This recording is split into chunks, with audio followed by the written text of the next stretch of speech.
¿Qué tal, amigos de Noticias 22? Bienvenidos. Como todos los miércoles tenemos el gusto de saludarles. Rafael García Villegas, sí. Huemansi Rodríguez. ¿Cómo Amigo, está, Rafael? Muy contento de saludarte, amigos del auditorio. También muy buenas noches a Laura Regis en la traducción de lenguas de seña mexicana. Y un programa muy variado, hoy con una efeméride muy importante.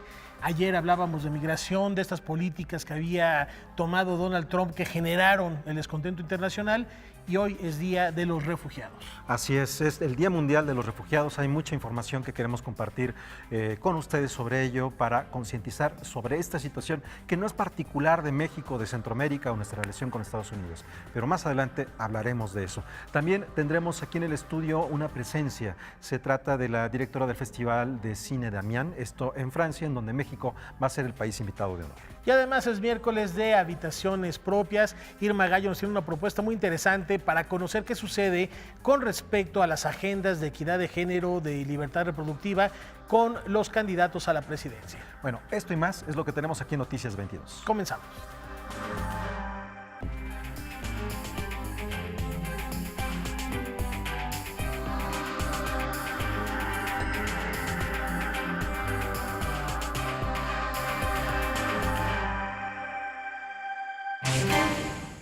Pocas carreras, mi estimado Huemansin, y sobre todo en este registro vocal se vuelven tan longevas. Son 35 años de historia.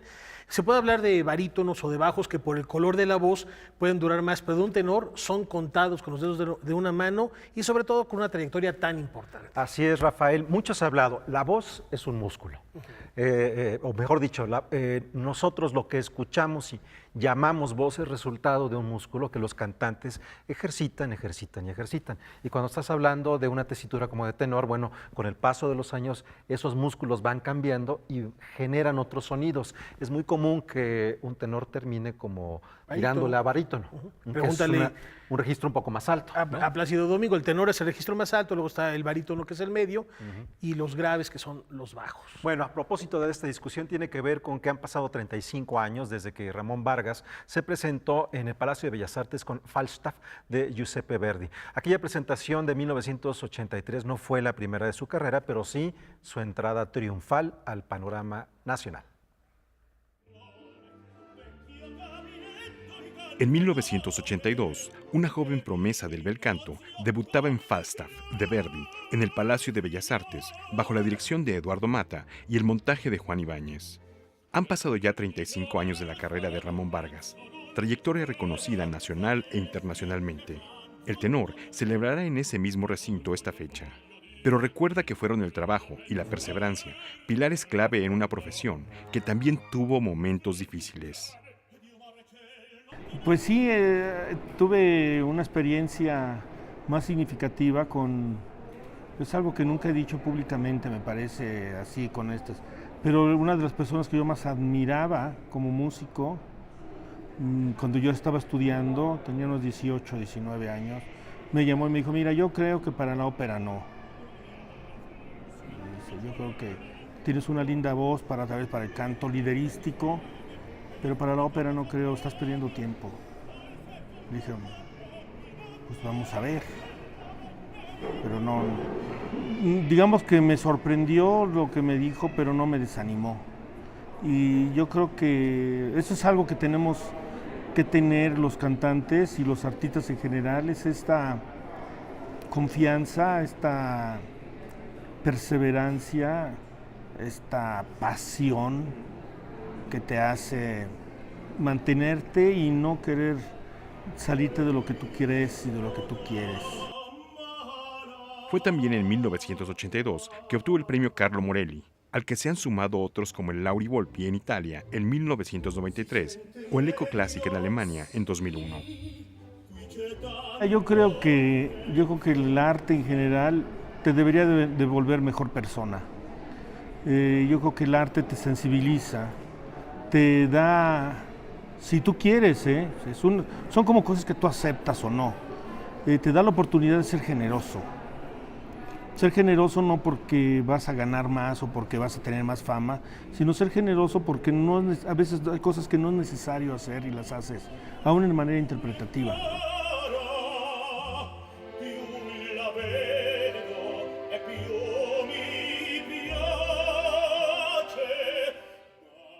Vargas refrenda su compromiso y fe en el arte. Yo no veo otro camino que la cultura para México.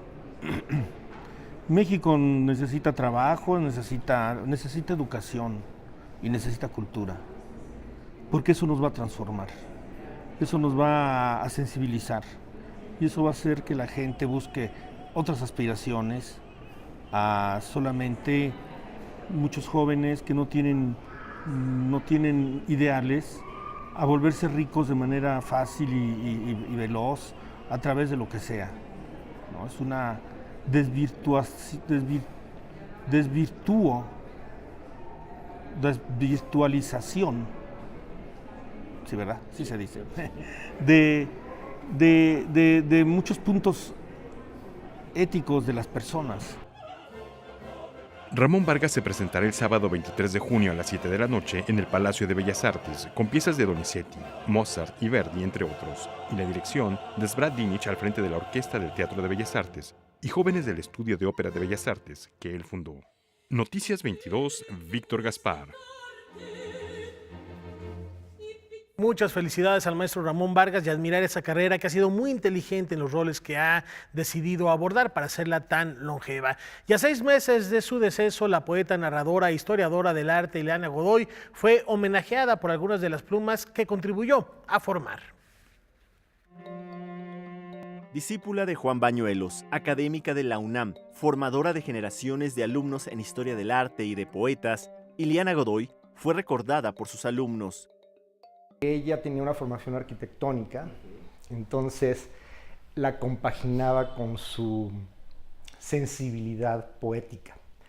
No le bastaban las palabras, ella seguía y fue más allá, mezclaba sonidos, figuras, formas, todo para darle un significado, para encontrar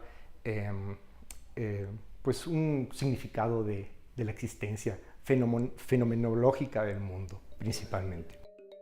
Historiadora del arte y profesora de la UNAM por más de 50 años, la poeta fue más allá de la creación literaria, ya que junto con otros creó el grupo Floricanto, el cual se ha dedicado a la edición en distintas lenguas.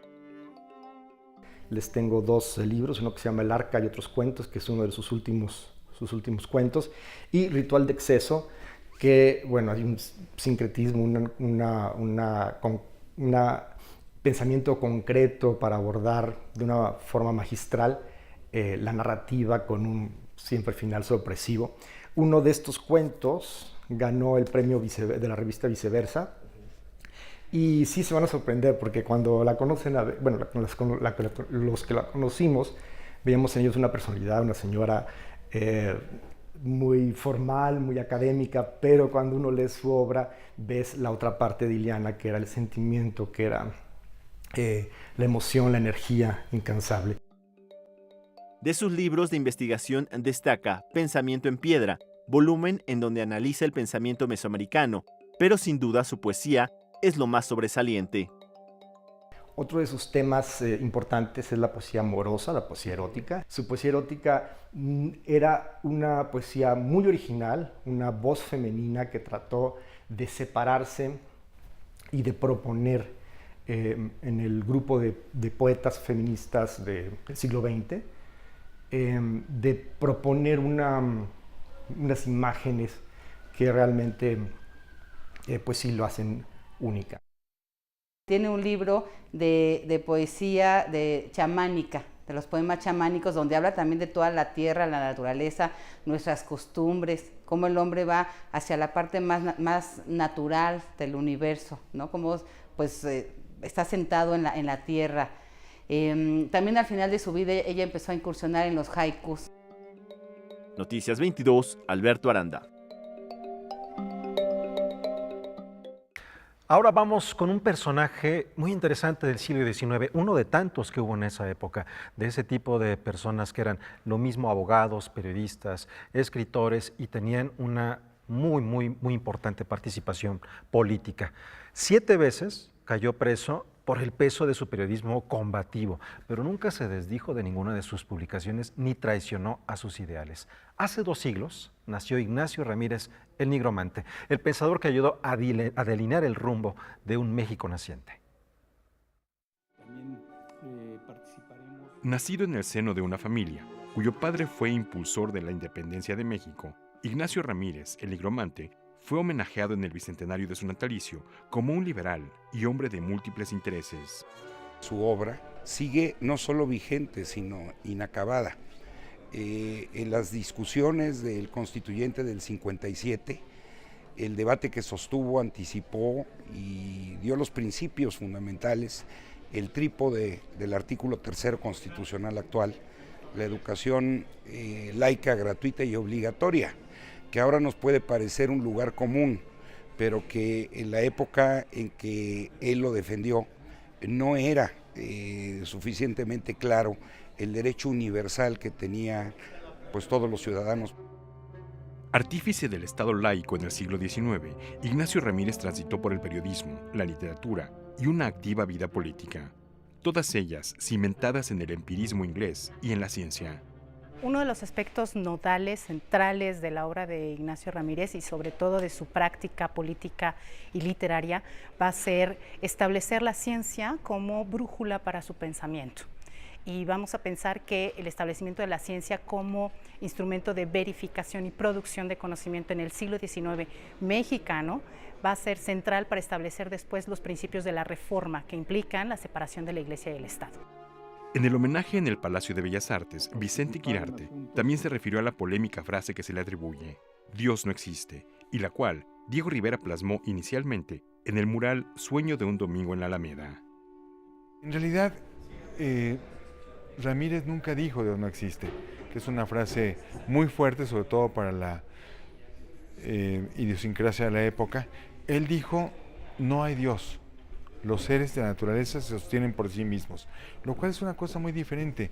Y lo que estaba planteando Ramírez era la posibilidad de que la sociedad avanzara por la hermandad de todos los hombres, como era el ideal de los masones, más allá de cualquier intervención sobrenatural. Noticias 22, Víctor Gaspar. Bueno, es momento de hacer una pausa, pero tenemos mucha información al regresar. Ya el cine mexicano está haciendo sus maletas para viajar en noviembre a uno de los encuentros cinematográficos más importantes de Francia, el Festival de Amiens, y Weman va a platicar con su directora.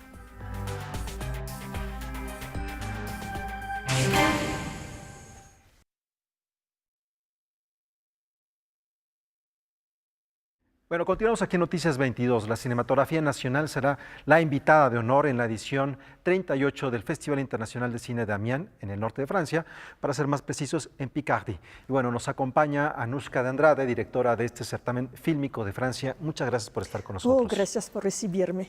Anushka, primero, el Festival de Cine de Amiens tiene una historia en la que ha apostado por cinematografías no tan conocidas de diferentes partes del mundo, de Asia, de África, de América Latina, y es parte esencial del perfil del festival. Es la identidad del Festival de Amiens, que es también para abrir puertas y dar una mirada a esa cinematografía que se ve a poco por varias razones en Francia, y también crear lazos entre esas cinematografías y el Festival de Amiens.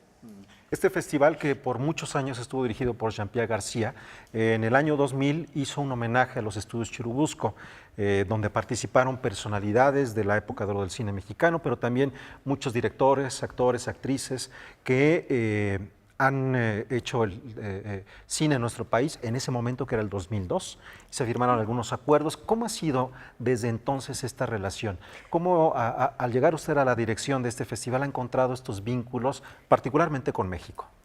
Bueno, me llamaron y bueno, había un concurso y bueno, fue escogida, pero también creo que no fue un azar, fue porque yo entiendo perfectamente y entro en esta identidad y la historia.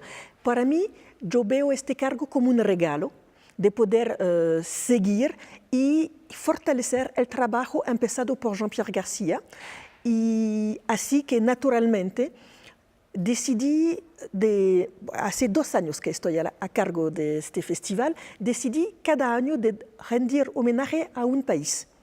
Y naturalmente me parecía obvio y indispensable también de rendir homenaje a México como gran país de cine.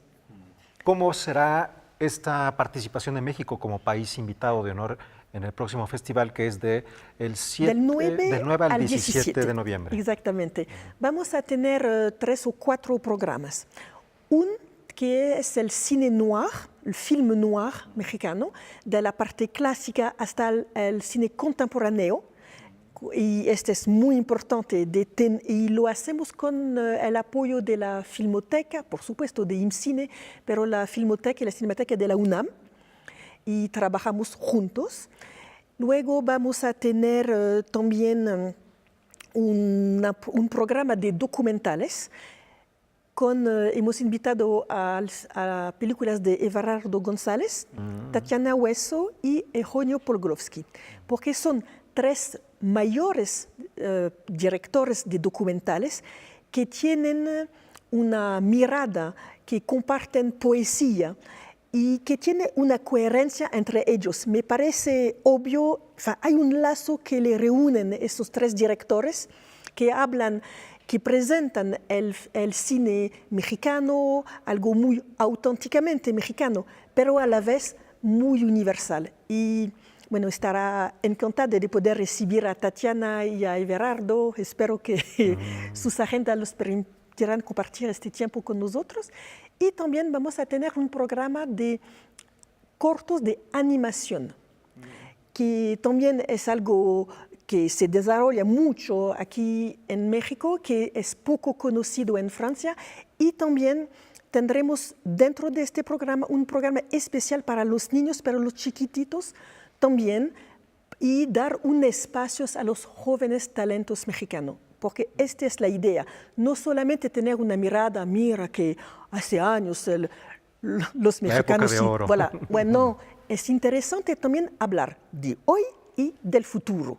Es decir, por ejemplo, si está diciendo que habrá un cine noir, no sé si Juan Orol esté considerado como cine noir en esta retrospectiva, pero está también Alejandro Galindo y podemos llegar hasta García Gras en este recorrido, ¿no? Sí, vamos a tener maestros del cine mexicanos y estamos justamente en este momento construyendo este programa porque hay que hablar también de derechos, pero estamos trabajando muy cerca con la Filmoteca que nos apoyan en este programa. Hay algo que me llama la atención cuando ha mencionado Anushka los cortos de animación en México.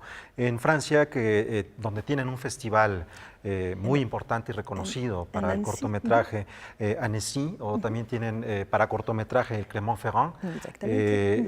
¿Cómo hacer una selección de lo que hay en México, que a veces ni siquiera en México mismo se conoce, y presentarlo con un perfil?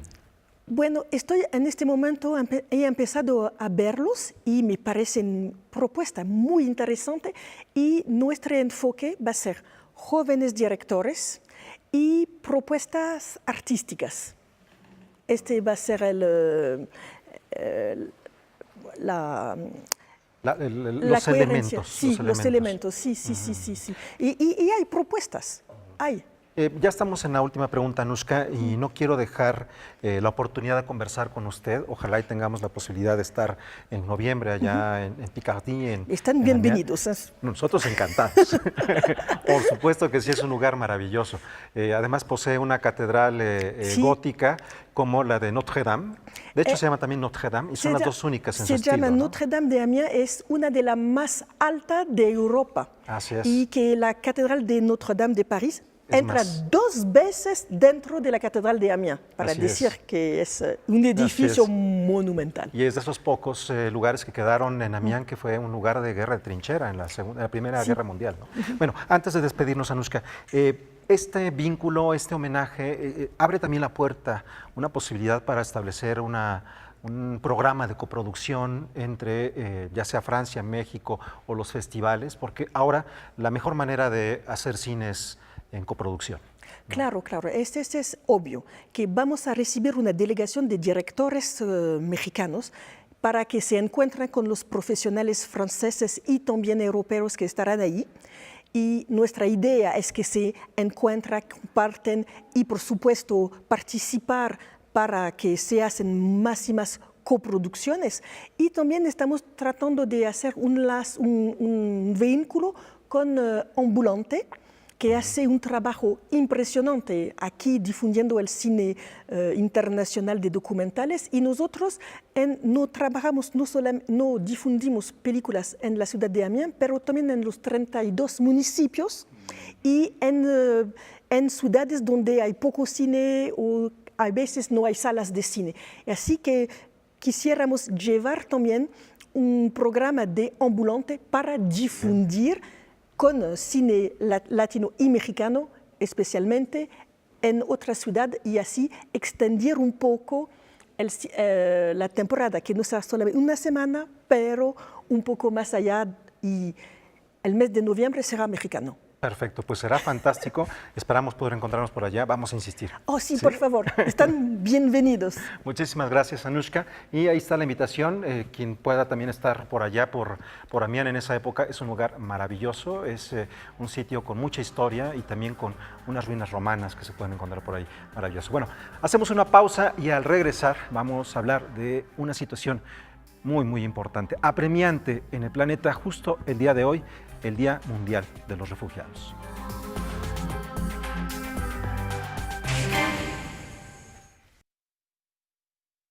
Por conflictos armados, crisis sociales, violencia o persecución, aumentó el total de personas desplazadas en el mundo durante el último año. En el Día Mundial de los Refugiados les compartimos las cifras que nos ayudan a dimensionar este fenómeno.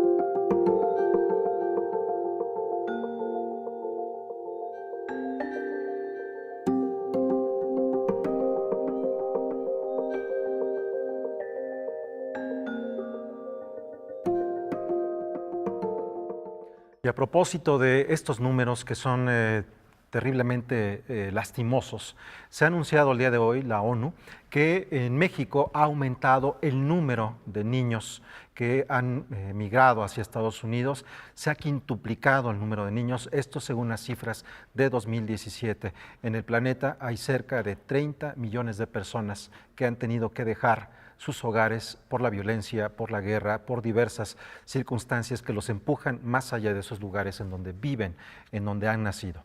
Esa es la realidad que vivimos en el mundo el día de hoy. La doctora Leticia Calderón Chelius, experta en temas migratorios, nos ayuda a contestar dos interrogantes clave en torno a este tema.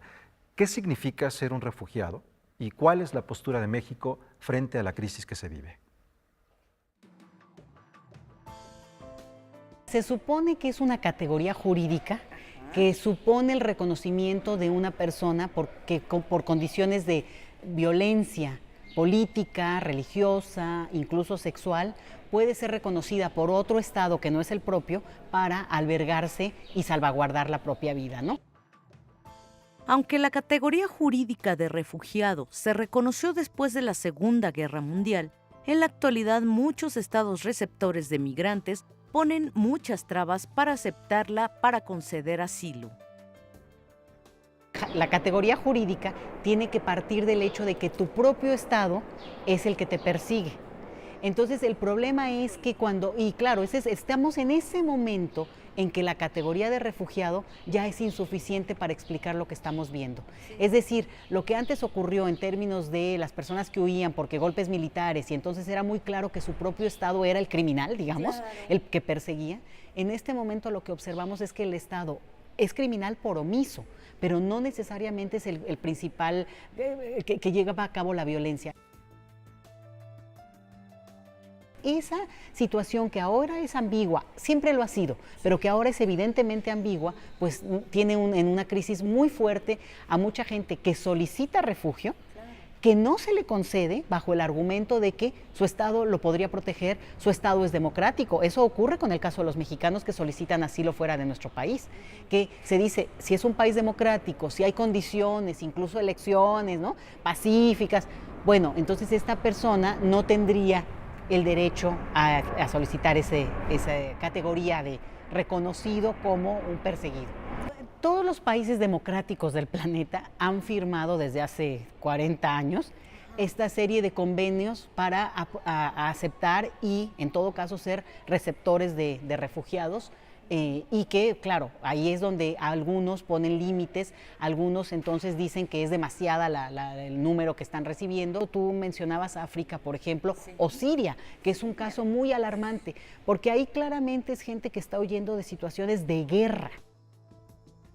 Para la doctora en Ciencias Sociales, exceptuando los periodos del exilio español con Lázaro Cárdenas y del sudamericano décadas después, México no cumple cabalmente con sus compromisos en este asunto. México es un país que es bueno, como decimos, de firma fácil, o sea, México firma absolutamente todo, estamos en la super vanguardia de los derechos, de las firmas, de los convenios más actualizados, más, digamos, progresistas. Pero en la realidad, México es uno de los países que menos número de refugiados recibe, porque justamente tenemos una de las leyes migratorias más restrictivas. Y no quiero exagerar, pero algunas de las cosas que nos ofenden y nos lastiman tanto de lo que ocurre en Estados Unidos, bueno, pues aquí la ley es maestra para esas leyes. Digamos, recordarán algunos el tema de Arizona, cuando puso una ley muy restrictiva, que es ensayo de lo que estamos viendo hoy en Estados Unidos. Bueno, pues la ley migratoria mexicana tiene mucho de parecido con algunas de las normatividades y cosas que están fuera de la ley, pero que se aplican, como en el caso mexicano, el Plan Frontera Sur, que es un programa que es muy, muy violento y muy restrictivo contra los migrantes en nuestro país. Noticias 22, Irma Gallo. Y bueno, esto que estamos viendo, Rafael, amigos, pareciera que se decidió frente a una crisis que se ha estado viviendo y que ha levantado la voz de muchas personas en el planeta, ¿no? La polémica que suscitó ayer, estas imágenes que se filtraron de niños enjaulados por el gobierno de Donald Trump, así como lo escuchan, así como lo vimos, para repatriarlos de alguna manera. Muy bien apunta la doctora Calderón de las medidas que tenemos que tomar también en casa, pero jamás a estos extremos. Inclusive, también lo comentábamos el día de ayer, Estados Unidos decidió salirse de la Comisión de Derechos Humanos de la ONU, pero el día de hoy, el presidente de Estados Unidos, Donald Trump, y aquí les tengo la nota completa, decidió firmar un decreto que da marcha atrás a esta propuesta de separar a los niños, y ahora sí está buscando cómo mantener a las familias unidas. Aquí estamos viendo el momento en que el presidente, ahí en la Casa Blanca, da marcha atrás a esta polémica ley suscitada y a estas imágenes lamentables que veíamos el día de ayer. Y cabe mencionarlo, Rafael, que esto ocurre también después de que en medios de comunicación, en diversos medios de comunicación, se habló de esto. En algunos lugares, como por ejemplo en Fox, recuerdo a una de las conductoras que decía que eran niños actores, que eso no era real. Por otro lado, en otros canales sí era profundamente duro anunciar y ver las imágenes que tomaron por sorpresa a grandes sectores de Estados Unidos, y hubo reclamos de parte de los demócratas en diferentes zonas de Estados Unidos reclamando contra esto, que bueno, ya se echó para atrás. Inclusive republicanos, la propia Melania Trump salió a defender a los niños, y bueno, sabemos la relación que tiene Trump con la cadena Fox. Vamos en este contexto a escuchar la voz del presidente de la Comisión Nacional de Derechos Humanos aquí en nuestro país, en este marco de lo que platicamos y que hizo ayer y hoy Donald Trump.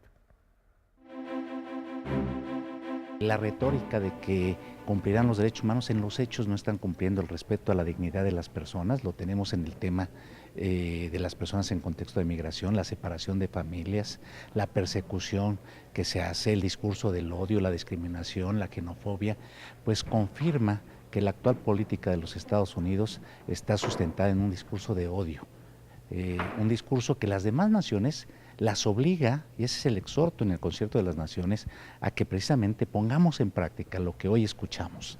Es decir, cómo construimos para precisamente hacer un frente de coincidencias para defender lo que nos identifica como seres humanos que no tienen barreras ni fronteras, la dignidad de las personas. La Declaración Americana de los Derechos Humanos obliga a los Estados Unidos. De ahí que Colombia, Honduras, Guatemala, exhortados por México, hayamos pedido a la Comisión Interamericana medidas cautelares para ante la separación de familias. Ya hubo un primer pronunciamiento de la Comisión Interamericana y estamos en disposición, y ahora le pediríamos también que hubiera una audiencia temática sobre el tema, que escuchara a los ombudsperson para que le planteáramos las consecuencias de las decisiones que está tomando este señor Trump, que, repito, afectan a muchos millones de personas en el mundo, porque el Concierto de las Naciones, uno de sus principales ejes, precisamente, es el compromiso para con la dignidad humana.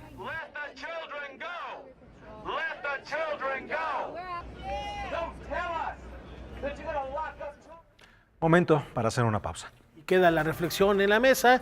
Tenemos más aquí en Noticias 22.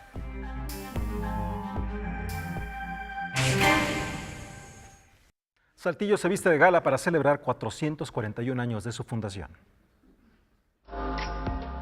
Del 20 al 25 de julio se llevará a cabo el Festival Internacional de Cultura de Saltillo 2018, que conmemora el 441 aniversario de la capital de Coahuila. Más de 130 actividades y 2.600 artistas participarán en este encuentro, distribuidos en 80 sedes que van desde plazas hasta hospitales y ejidos. 132 actividades a lo largo de 5 días de festival. Estaremos inaugurando el día 20 con lo que es la presencia de los 55 mejores cantantes de ópera jóvenes del país en un concierto de arte escénica dentro de este proyecto, que en un conjunto este concierto tendrá aproximadamente 110 entre orquesta, músicos y todos los que participan en la producción. Va a ser un concierto memorable para inaugurar este festival.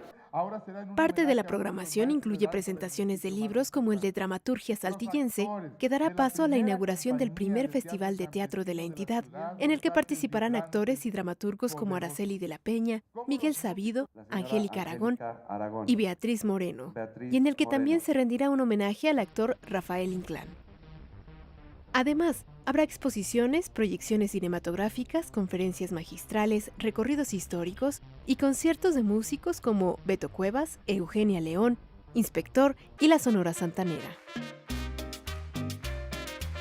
El domingo da su paso a lo que es la cultura popular del estado de Coahuila, en donde la máxima representación de la misma es con los danzantes matlachines.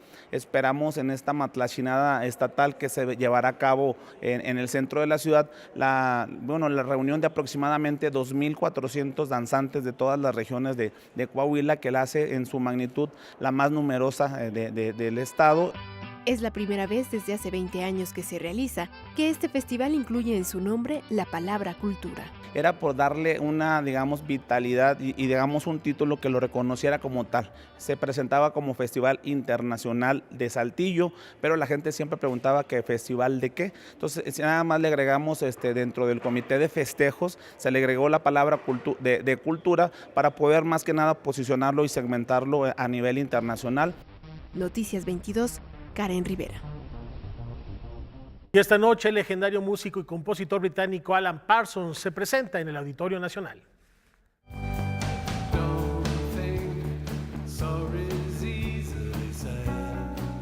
Alan Parsons, el ingeniero de sonido que colaboró en discos como Let It Be, antes de la versión de Phil Spector, y Abbey Road con The Beatles, o en el clásico Dark Side of the Moon de Pink Floyd, vuelve a México para interpretar los temas más famosos de lo que fue su grupo Alan Parsons Project, al lado de Eric Woolfson.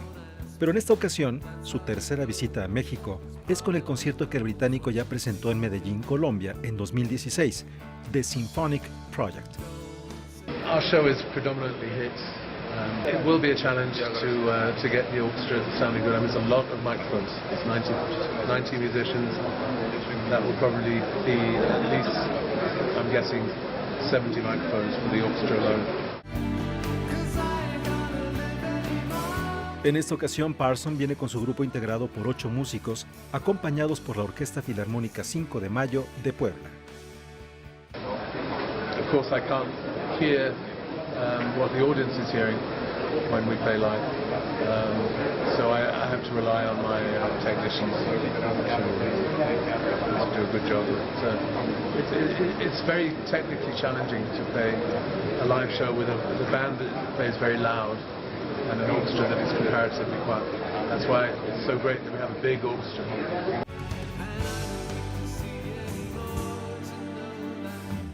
El programa de conciertos básicamente lo mismo que fue tocado en Medellín, con temas famosos como Eye in the Sky, Don't Answer Me, Luciferama, Time, Sirius, Games People Play o I, Robot, entre otros.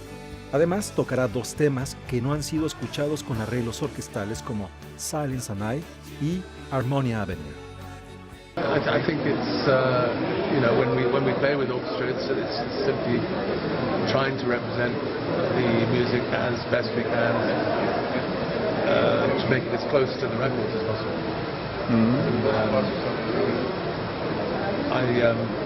I consider that I've been influenced by a number of classical composers in the past. Ligeti is definitely one. But I'm really excited to be here in Mexico to play with orchestra. El concierto de Alan Parsons con su Symphonic Project es este 20 de junio en el Auditorio Nacional.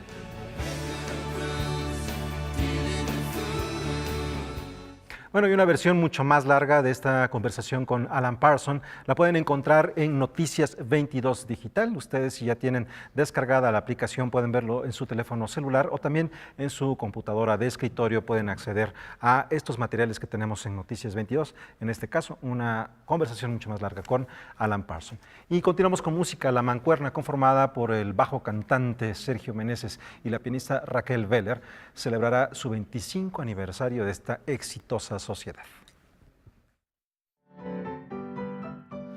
Yo soy un caballero que con más finura baila en los salones con mi po. Schubert, Mozart, Chopin, Rossini, George Gershwin, Miguel Lerdo de Tejada, Macedonio Alcalá, María Grieber y Agustín Lara son algunos de los convidados a celebrar los 25 años de asociación artística de los maestros Sergio Meneses, bajo cantante, y Raquel Weller, pianista. Así es, ya tenemos 25 años de estar trabajando juntos, iniciando con conciertos, después empezamos con un proyecto de ópera, zarzuela, tango, y pues nos hemos ido a diversos géneros. Prende fuerza poco a poco. Bola ya de loco en locos. Se dice muy fácil, pero desde ahí iniciamos. Y yo no pensé estos 25 años porque realmente yo estaba acostumbrada a hacer música de cámara y todo, pero no con cantantes, la verdad.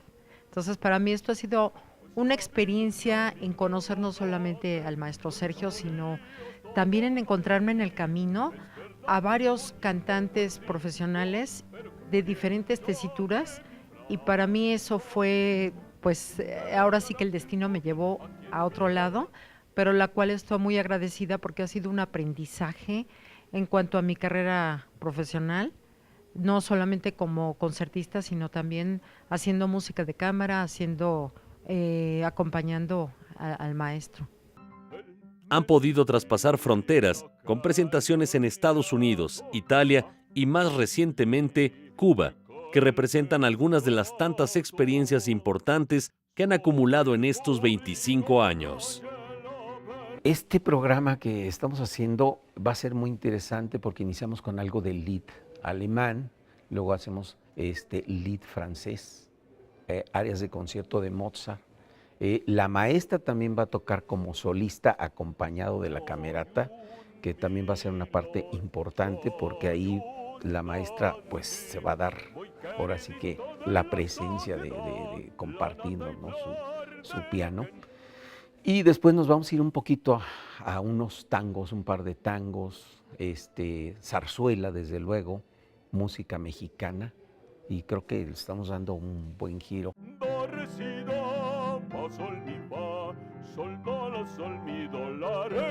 Estos 25 años son realmente de mucha emoción porque tenemos varios números que son acompañados por grandes músicos que también hemos hecho carrera con ellos.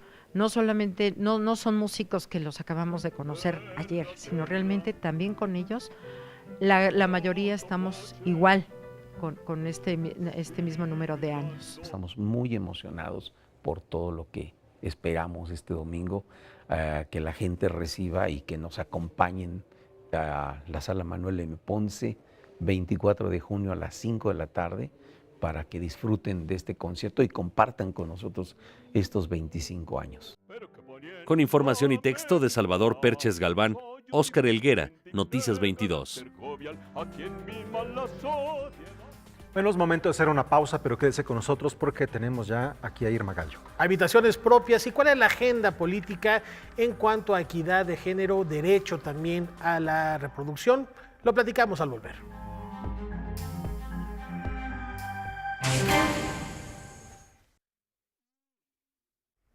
Pues sí, esto es Habitaciones Propias y está conmigo Isabel Fulda, que es coordinadora de investigación de GIRE, y vamos a hablar acerca de la Agenda 51%, una agenda para la igualdad. Gracias, Isabel, por estar aquí. Muchas gracias por la invitación, Irma. Bueno, cuéntanos de qué se trata esta agenda. La idea es que sea para el próximo gobierno, para quien quede, ¿no? Sí, esta es una agenda que presentamos 3 organizaciones, GIRE, X Justicia para las Mujeres y el Instituto Simone de Beauvoir. Y bueno, es un conjunto de temas que son prioritarios para las 3 organizaciones. Es una agenda de igualdad de género. No pretendemos que abarque todos los temas relacionados con igualdad de género, pero sí los que son más cercanos a nuestro trabajo. Entonces son estos 6 temas que buscamos que la nueva administración que entre adopte como propios, tanto a nivel federal como local y ejecutivo y legislativo. Entonces, bueno, queremos que escuchen estos temas, que los tomen en cuenta y que los temas de género se vuelvan una parte central de la discusión pública y ya no un tema minoritario. Que no se olviden cuando una vez que alguien llegue al poder, que lo olvide, ¿no? En las campañas podemos hablar mucho de esto, pero después se olvida. Estos son 6 temas, principalmente, Isabel. Háblanos un poco de los temas que tienen que ver más con el GIRE. Si quieres, los mencionamos todos, son maternidades forzadas, criminalización de las mujeres, acceso a la justicia, violencia obstétrica y muerte materna, seguridad social, conciliación y derechos laborales y democracia paritaria. Pero háblanos más de los que ustedes han trabajado desde que se fundó GIRE. Pues mira, los temas que trabajamos en GIRE más directamente son aquellos relacionados con derechos reproductivos. Entonces, bueno, la agenda inicia con maternidades forzadas, que es pues un tema bastante prevalente en México, ¿no? El hecho principalmente de la violencia sexual ejercida en contra de niñas en México, muchas veces por familiares o gente cercana, que deriva en embarazos, bueno, no deseados, que además son de alto riesgo, en un contexto en el que no tenemos acceso ni a anticonceptivos, ni a anticoncepción de emergencia, y mucho menos aborto legal. Así es. Entonces, bueno, esto creemos que es un tema bien central y bien prioritario para una democracia pues real, ¿no? Que pretenda defender derechos humanos. Entonces, bueno, creemos que esa es una prioridad, que ya no existan maternidades forzadas en México, que se prevengan y que se atiendan. También hablamos de criminalización de las mujeres, como mencionabas. En el caso de GIRE, la criminalización por aborto es un tema que hemos trabajado desde hace muchos años. Que esto pasa, bueno, por despenalizar el aborto en los diferentes estados, pero también por entender que el sistema de salud tiene una obligación de dar estos servicios, sin criminalizar a las mujeres, sin estigmatizarlas, sin maltrato, etcétera. Y bueno, relacionado también con salud materna de embarazos que sí son deseados, está el tema de violencia obstétrica de muerte materna, que parte de que en México tenemos todavía un índice de muerte materna que son muertes totalmente prevenibles, demasiado alto, y especialmente en ciertas zonas. en zonas rurales, en zonas indígenas, mujeres que no tienen acceso a seguridad social. O sea, básicamente hay más probabilidades de morir con un embarazo si uno ya vive condiciones de vulnerabilidad. Entonces, creemos que estas son situaciones que es urgente que el Estado atienda y, como decías antes, que no se vuelvan solamente un tema que se use electoralmente, sino de veras un tema central del nuevo gobierno en todos los niveles. Es importante esto que dices en todos los niveles, porque hablando, por ejemplo, de criminalización por aborto, bueno, las legislaciones en los estados son muy distintas, ¿no? Ahí habría como que hacer un paréntesis y decir, a ver, ¿a dónde vamos a dirigir estos esfuerzos, no? Claro, de hecho, la agenda incluye también recomendaciones específicas a autoridades, porque diferentes temas pues tienen que estar dirigidos a diferente nivel de autoridad. Entonces, en algunos casos nos dirigimos a los ejecutivos, federales o estatales, y en algunos casos a los congresos. Y, por ejemplo, la legislación del aborto es una cosa que atañería principalmente a los congresos locales, en donde hay que hacer mucho trabajo de incidencia, ¿no? Por supuesto. Mientras que hay otros temas que sí tienen más que ver con la Secretaría de Salud Federal o con la Administración Pública Federal que entre, a partir de diciembre. El asunto de las maternidades forzadas y de la criminalización va muy ligado, ¿no? Claro. Sí, una cosa lleva un poco a la otra, el hecho de que el aborto en este caso sea un delito, por supuesto que a veces lleva a que las mujeres sean directamente denunciadas, procesadas y acaben en prisión, pero incluso en los casos en los que esto no pasa, también impide que las mujeres accedan a servicios de salud que serían su derecho. Entonces sí, son dos cosas bien relacionadas. Bueno, ustedes están viendo aquí la versión impresa que tenemos de este 51% una agenda para la igualdad, pero yo quiero decirles que además pueden descargarla gratuitamente en la página de Gire en el 51%.gire.org.mx, porque Isabel, es muy importante que estos materiales se distribuyan, yo creo que a nivel nacional, y yo creo que hasta a mujeres menores, pues hasta adolescentes, ¿no? Sí, la idea de la agenda es dirigirla sí a la próxima administración, a los funcionarios públicos, a los medios, pero también a toda la sociedad en general, y que se vuelva, se llama 51% para visibilizar que las mujeres somos más de la mitad de la población y que los temas que atañen a las mujeres no tienen que ser menores, ¿no?, superficiales, sino que tienen que ser una parte importante que sigamos discutiendo no solamente quienes están en el poder, que obviamente es esencial, sino también la sociedad en general. Entonces sí, está en la página web para que lo lean, lo discutan, lo distribuyan.